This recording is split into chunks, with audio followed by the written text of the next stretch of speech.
Welcome back, everyone, and now the vaunted Hex video to be delivered to you all as a bonus, as not only am I willing to do a video every day for the remaster, but of course I listen to your comments and I'm going to drop off this Hex video on all the changes to Hexes, so I hope you enjoy.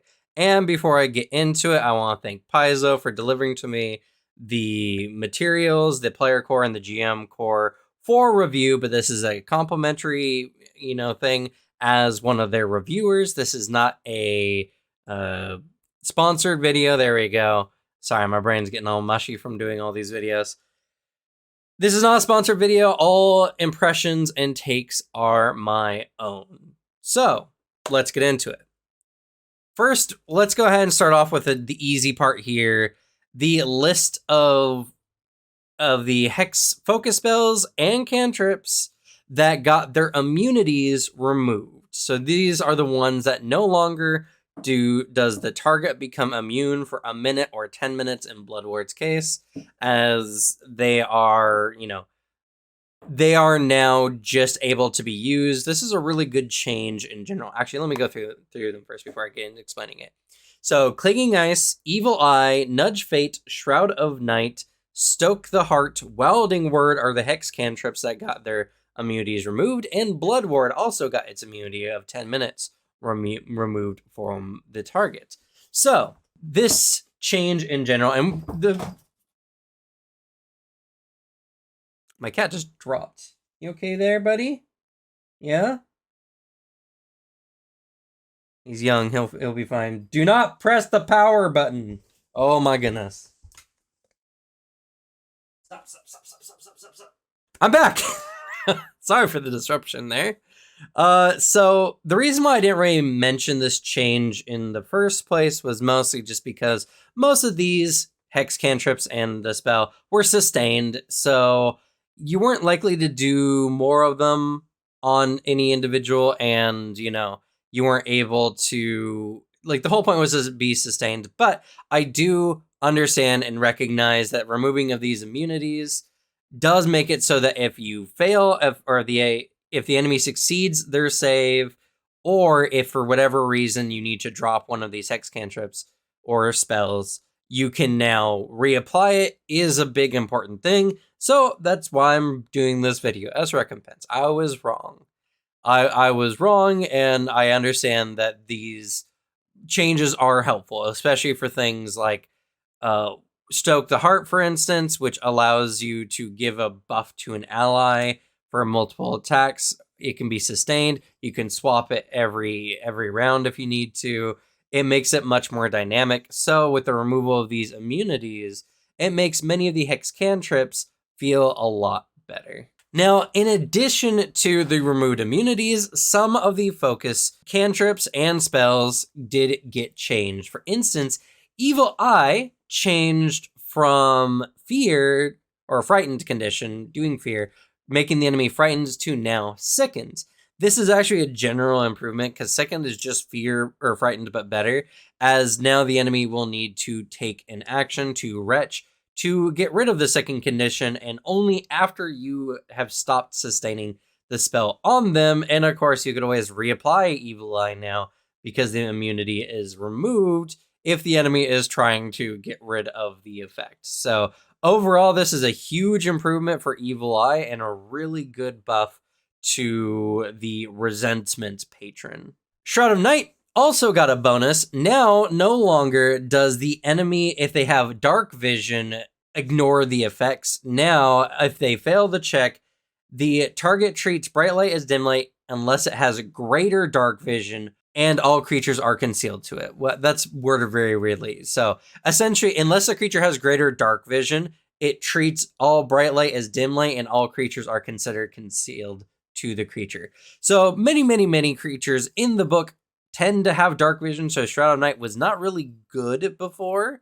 Now it is substantially better, which a lot of people are very excited for, and as well being one of the Hex cantrips that got their immunity removed. Now you can apply this if the enemy actually succeeds their save on your next turn, obviously, because you can only do one Hex per turn. So overall, another boost to Shroud of Night. Wielding Word got a change. Now it works on any creature, but especially on animals, plants, or fungi. It takes those creatures will take an additional -1 circumstance penalty to the save for Wielding Word. And similarly, because this is one of the ones that got its immunity removed, now you can apply it even again the next round if the enemy did manage to succeed. So overall, Wilding Word also just works a lot better now. Elemental Betrayal also got fixed, or not fixed, but also has been changed. Now it applies to any attacks or effects that have the metal or wood traits due to Rage of Elements New Edition, which is also very nice. But now it applies weakness rather than what it did before, which was just give the enemy extra damage whenever they receive some kind of effect. Now, the important part about this is it is a weakness. So it procs whenever the enemy takes any kind of damage, it does the weakness damage, but it doesn't stack with other weaknesses. The creature will always take the higher of whatever weaknesses it has. So you can't use Elemental Betrayal anymore to stack extra damage onto a creature's already vulnerable weakness, which can be considered a little bit of a nerf, but honestly, it works mostly the same in most situations. Obviously, when you're using Elemental Betrayal, you are making an enemy more vulnerable to a type of damage your team is already using, or just more vulnerable in general. So the idea was never to make Elemental Betrayal just like enhance weaknesses. So this just tends to work out better, in my opinion. Overall, a rather small change, maybe considered a little bit of a nerf, but relatively it works the same. And because I'm doing a video on it anyway, even though I did mention this in the Witch video, let's talk about Patron's Puppet. So Patron's Puppet is one of the 2 focus spells you can take. Actually, let me move my camera here so you can see my face. There we go. So it's one of the 2 focus spells you could take at level 1 when you start as a witch, either Patron's Puppet or Phase Familiar. Patron's Puppet is a free action that essentially allows you to command your familiar to do an action. Now, a lot of people don't like this particular feat because it is a focus point to command your animal or your familiar, not animal companion, your familiar, in which case like that seems like a waste. And it's very niche, admittedly. There's not many feats that your familiar can take, I would say, but this one still has actually a significant amount of value, honestly.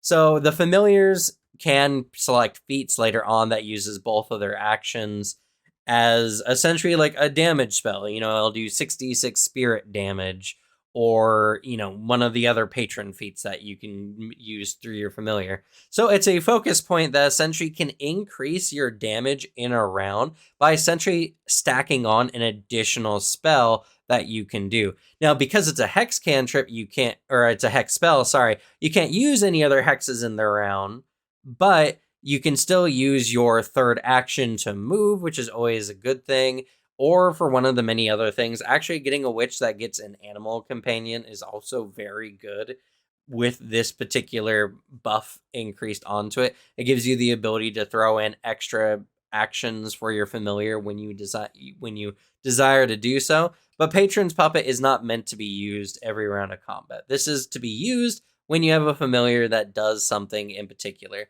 The Valet skill in particular works really well with this because it primes your familiar to hand you objects as you need them throughout the round. And, you know, a single focus point, if you're not planning on doing it for anything else, it can be good. But if you don't like Patron's Puppet, that's also just fine. You can just have Phase Familiar in case you're worried about your familiar, and focus your focus points elsewhere. It's a level 1 thing that you get for free, essentially. So, you know, do with it what you will. I can't convince you the benefits of something that can potentially increase your damage in a round and increase your action economy efficiency. So whether you take advantage or not, it's up to you. I personally really like this one, and I think it can open up a lot of opportunities for some fun shenanigans for singular round, you know, like booms from a witch, which I think is really cool. And that's going to be it. This is not a very long video, but at the same time, it's also not extending the Witch video by, 10 minutes, give or take. So I'll take it. Hopefully you all enjoyed. Here's the video. Here's my recompense. I apologize. I was wrong. There are way more changes to the hexes than I was expecting. But now we're done here. And as I mentioned in the Ranger video, if you have not watched that one yet, tomorrow we're going to be doing the Druid video, which will be the last class from the Remaster Player Core 1.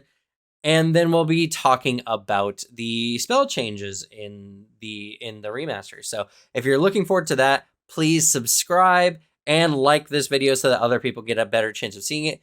Currently, we're fighting the algorithm. We're a bit of a smaller channel, and it's really hard for channels like mine to break through the algorithm without a lot of attention from you, the audience. So whatever you can do to help is, very appreciated. And as well, no one is doing as much of the remaster material as I am. So that being the case, if you want to see the remaster material before it releases on the 15th, then this is the channel to be subbed to. But that's going to be it for me. Thank you all so much for watching. Good luck with your games. Leave the bad luck to me, and I'll see y'all next time.